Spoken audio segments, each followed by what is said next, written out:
Puri Jagannadh daring and dashing director గా పేరు తెచ్చుకున్నారు. ఎక్స్‌ప్రెస్ వేగంతో సినిమాలను తెరకెక్కించడంలో పూరి జగన్నాథ్ కి పేరుంది. హీరోలని ఓ రేంజ్ లో ఎలివేషన్ ఇవ్వడంలో పూరిని కొట్టేవారే లేరు. అంతలా puri introduction scenes, elevation scenes ఉంటాయి. ఈ మధ్య కాలంలో హీరోలకి ఓ రేంజ్ ఎలివేషన్ ఇస్తున్న డైరెక్టర్స్ లో ప్రశాంత్ నీల్ కూడా ఒకరు. కేజీఎఫ్ లో యష్ కి ఓ రేంజ్ లో ఎలివేషన్స్ ఇచ్చారు. సలార్ లో ప్రభాస్ కి కూడా అదే రేంజ్ లో ఎలివేషన్స్ చూపించారు.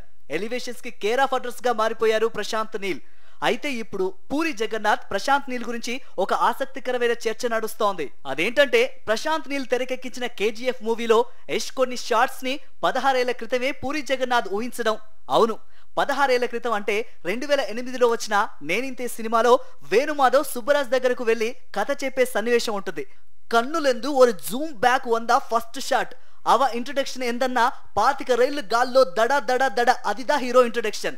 హీరో చెప్పులు కట్టుకుంటాడు, బెంజ్ కార్లో దిగుతాడు, అమ్మ సెంటిమెంట్ అంటూ వేణుమాధవ్ సుబ్బరాజ్ కి తెలుగు, తమిళ భాషల్లో మిక్స్ చేసి ఒక కథ చెప్తారు.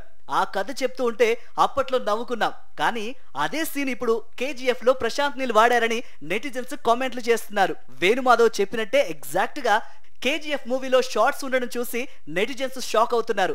ప్రశాంత్ నీల్ నేనింతే మూవీ చూసి కాపీ కొట్టాడంటూ సరదాగా కామెంట్లు చేస్తున్నారు.